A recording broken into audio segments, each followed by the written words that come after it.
के पहले digital mobile news channel metro TV में आपका स्वागत है। मैं हूं अनामिका। बुलेटिन की शुरुआत करते हैं आज की हेडलाइन से। अलीगढ़ मुस्लिम यूनिवर्सिटी में छात्रों के 2 गुटों में झड़प, फायरिंग में एक स्टूडेंट की मौत। वॉशिंगटन मेट्रो स्टेशन पर धमाके के बाद इमरजेंसी, अभी तक कोई हताहत नहीं। परमाणु हमले से निपटने के लिए भारतीय सेना ने ऑपरेशन शत्रुजीत में दिखाया दम, अलग अलग हादसों में 3 जवान शहीद। जेडीयू अध्यक्ष की कमान संभालते ही बोले नीतीश कुमार, बीजेपी के खिलाफ महागठबंधन की तैयारी। और सलमान को ओलंपिक के लिए गुडविल एम्बेसडर बनाने पर योगेश्वर भड़के, कहा क्यों पागल बना रहे हैं देश की जनता को। मन की बात, प्रधानमंत्री करेंगे देश की जनता से संवाद। प्रधानमंत्री को बताएं अपने मुद्दे और भेजें अपने सुझाव mygov.in पर। भी जब लगातार सूखा पड़ता है तो पानी संग्रह के जो स्थान होते हैं वो भी कम पड़ जाते हैं। कभी कभार एंक्रोचमेंट के कारण, सिल्टिंग के कारण, पानी आने के जो प्रवाह है उसमें रुकावटों के कारण जलाशय भी अपनी क्षमता से काफ़ी कम पानी संग्रहित करते हैं और सालों के क्रम के कारण उसकी संग्रह क्षमता भी कम हो जाती है। सूखे को निपटने के लिए, पानी के संकट से राहत के लिए सरकारें अपना प्रयास करें वो तो है, लेकिन मैंने देखा है कि नागरिक भी बहुत ही अच्छे प्रयास करते हैं। कई गांवों में जागरूकता देखी जाती है और पानी का मूल्य क्या है वो तो वही जानते हैं जिन्होंने पानी की तकलीफ झेली है। और इसलिए ऐसे जगह पे पानी के संबंध में एक संवेदनशीलता भी होती है और कुछ न कुछ करने की सक्रियता भी होती है। मुझे कुछ दिन पहले कोई बता रहा था कि महाराष्ट्र के अहमदनगर जिले के हिवरे बाजार ग्राम पंचायत और वहाँ के गांव वालों ने पानी को गांव का एक बहुत बड़ा संवेदनशील इशू के रूप में एड्रेस किया। जल संचय करने की इच्छा करने वाले तो कई गांव मिल जाते हैं, लेकिन इन्होंने तो किसानों के साथ बातचीत करके पूरी क्रॉपिंग पैटर्न बदल दी। ऐसी फसल जो सबसे ज़्यादा पानी उपयोग करती थी, चाहे गन्ना हो, केला हो, ऐसी फसलों को छोड़ने का निर्णय कर दिया। सुनने में बात बहुत सरल लगती है, लेकिन इतनी सरल नहीं है। सबने मिलकर के कितना बड़ा संकल्प किया होगा। किसी कारखाना वाला पानी का उपयोग करता हो, कहोगे तुम कारखाना बंद करो क्योंकि पानी ज़्यादा लेते हो, तो क्या परिणाम आएगा आप जानते हैं। लेकिन ये मेरे किसान भाई देखिए, उनको लगा कि भाई गन्ना बहुत पानी लेता है तो गन्ना छोड़ो, उन्होंने छोड़ दिया और पूरा उन्होंने फ्रूट और वेजिटेबल जिसमें कम से कम पानी की ज़रूरत पड़ती है ऐसी फसलों पर चले गए। उन्होंने स्प्रिंकलर, ड्रिप इरिगेशन, टपक सिंचाई, वाटर हार्वेस्टिंग, वाटर रिचार्जिंग, इतने सारे इनिशिएटिव लिए कि आज गांव पानी के संकट के सामने जूझने के लिए अपनी ताकत पर खड़ा हो गया। ठीक, मैं एक छोटे से गांव हिवरे बाजार की चर्चा भले करता हूं, लेकिन ऐसे कई गांव होंगे। मैं ऐसी सभी गांव वासियों को भी बहुत बहुत बधाई देता हूं कि आपके इस उत्तम काम के लिए। मुझे किसी ने बताया कि मध्य प्रदेश में देवास जिले में गोरवा गांव पंचायत ने प्रयत्न करके फार्म पॉन्ड बनाने का अभियान चलाया। करीब 27 फार्म पॉन्ड्स बनाए और उसके कारण ग्राउंड वाटर लेवल में बढ़ोतरी हुई, पानी ऊपर आया। जब भी पानी की ज़रूरत पड़ी फसल को, पानी मिला और वो मोटा मोटा हिसाब बताते थे, करीब उनकी कृषि उत्पादन में 20% वृद्धि हुई।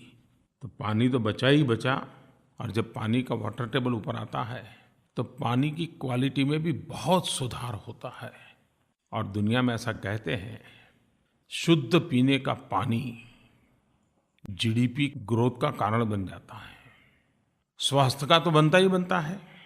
कभी कभार तो लगता है कि जब भारत सरकार रेलवे से पानी लातूर पहुंचाती है तो दुनिया के लिए वो एक खबर बन जाती है। ये बात सही है कि जिस तेज़ी से रेलवे ने काम किया वो बधाई का पात्र तो है, लेकिन वो गांव वाले भी उतने ही बधाई के पात्र हैं।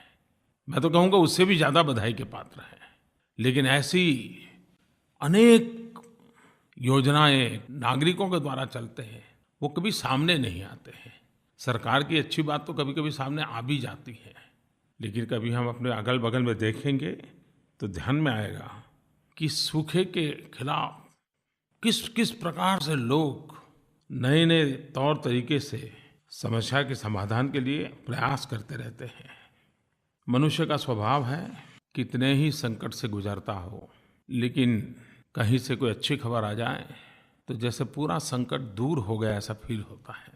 जब से ये जानकारी सार्वजनिक हुई कि इस बार वर्षा 106% से 110% तक होने की संभावना है, जैसे मानो एक बहुत बड़ा शांति का संदेश आ गया हो।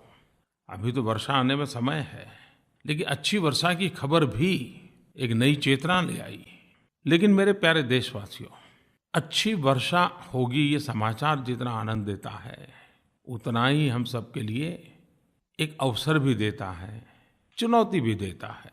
क्या हम गांव-गांव पानी बचाने के लिए एक अभी से अभियान चला सकते हैं? किसानों को मिट्टी की ज़रूरत पड़ती है, खेत में वो फसल के नाते काम आती है। क्यों न हम इस बार गांव के तालाबों से मिट्टी उठा उठा करके खेतों में ले जाएं, तो खेत की ज़मीन भी ठीक होगी, तो उसकी जल संचय की ताकत भी बढ़ जाएगी। कभी सीमेंट के बोरे में, कभी फर्टिलाइजर के खाली बोरे में पत्थर और मिट्टी भर के जहाँ से पानी जाने के रास्ते हैं, उस पानी को रोका जा सकता है क्या? 5 दिन पानी रुकेगा, 7 दिन पानी रुकेगा तो पानी ज़मीन में जाएगा, तो ज़मीन में पानी के लेवल ऊपर आएंगे, हमारे कुओं में पानी आएगा। जितना पानी हो सकता है रोकना चाहिए। वर्षा का पानी, गांव का पानी गांव में रहेगा। ये अगर हम संकल्प करके कुछ न कुछ करें, और ये सामूहिक प्रयत्नों से संभव है, तो आज भले पानी का संकट है, सूखे की स्थिति है, लेकिन आने वाला महीना 1.5 महीने का हमारे पास समय है। और मैं तो हमेशा कहता हूँ, कभी हम पोरबंदर महात्मा गांधी के जन्म स्थान पर जाएं, तो जो वहाँ अलग अलग स्थान हम देखते हैं, तो उसमें एक जगह वो भी देखने जैसी है कि वर्षा के पानी को बचाने के लिए घर के नीचे किस प्रकार के टैंक 200-200 साल पुराने बने हुए हैं, और वो पानी कितना शुद्ध रहता था। कोई श्रीमान कुमार कृष्णा, उन्होंने माईगॉव पर लिखा है और एक प्रकार से जिज्ञासा भी व्यक्त की है। वो कहते हैं कि हमारे रहते हुए कभी गंगा सफाई का अभियान संभव होगा क्या? उनकी चिंता बहुत स्वाभाविक है, क्योंकि करीब करीब 30 साल से काम चल रहा है। कई सरकारें आई, कई योजनाएं बनी, ढेर सारा खर्चा भी हुआ, और इसके कारण भाई कुमार कृष्णा जैसे देश के करोड़ों लोगों के मन में ये सवाल होना बहुत स्वाभाविक है। जो लोग धार्मिक आस्था में रहते हैं उनके लिए गंगा मोक्षदायिनी है, लेकिन मैं उस महात्मा को तो स्वीकार करूंगा ही, पर इससे ज़्यादा मुझे लगता है कि गंगा ये जीवनदायिनी है। गंगा से हमें रोटी मिलती है, गंगा से हमें रोजी मिलती है, गंगा से हमें जीने की एक नई ताकत मिलती है। गंगा जैसे बहती है, देश की आर्थिक गतिविधि को भी एक नई गति देती है। एक भागीरथ ने गंगा तो हमें ला करके दे दी, लेकिन बचाने के लिए करोड़ों करोड़ों भागीरथों की जरूरत है। जन भागीदारी के बिना ये काम कभी सफल हो ही नहीं सकता है, और इसलिए हम सब ने सफाई के लिए, स्वच्छता के लिए एक चेंज एजेंट बनना पड़ेगा। बार बार बात को दोहराना पड़ेगा, कहना पड़ेगा। सरकार की तरफ से कई सारे प्रयास चल रहे हैं। गंगा तट पर जो जो राज्य हैं, उन राज्यों का भी भरपूर सहयोग लेने का प्रयास हो रहा है। सामाजिक स्वैच्छिक संगठनों को भी जोड़ने का प्रयास हो रहा है। सरफेस क्लीनिंग और इंडस्ट्रियल प्रदूषण पर रोकने के लिए काफ़ी कदम उठाए हैं। हर दिन गंगा में बड़ी मात्रा में नालों के रास्ते से ठोस कचरा बह कर के अंदर आता है। ऐसे कचरे को साफ करने के लिए वाराणसी, इलाहाबाद, कानपुर, पटना ऐसे स्थानों पर ट्रैश स्कीमर पानी में तैरते तैरते कचरा साफ करने का काम करते हैं। सभी लोकल बॉडीज़ को ये मुहैया कराया गया है और उनसे आग्रह किया गया है कि इसको लगातार चलाएं और वहीं से कचरा साफ करते चलें। और पिछले दिनों मुझे जो बताया गया कि जहां बड़ा अच्छे ढंग से प्रयास होता है वहां तो 3 टन से 11 टन तक प्रतिदिन कचरा निकाला जाता है। तो ये तो बात सही है कि इतनी मात्रा में तो गंदगी बढ़ने से रुक ही रही है। आने वाले दिनों में और भी स्थानों पर ट्रैश स्कीमर लगाने की योजना है और उसका लाभ गंगा और यमुना तट के लोगों को तुरंत अनुभव भी होगा। इंडस्ट्रियल प्रदूषण पर नियंत्रण के लिए पल्प एंड पेपर, डिस्टिलरी एवं शुगर इंडस्ट्री के साथ एक एक्शन प्लान बन गया है। कुछ मात्रा में लागू होना शुरू भी हुआ है।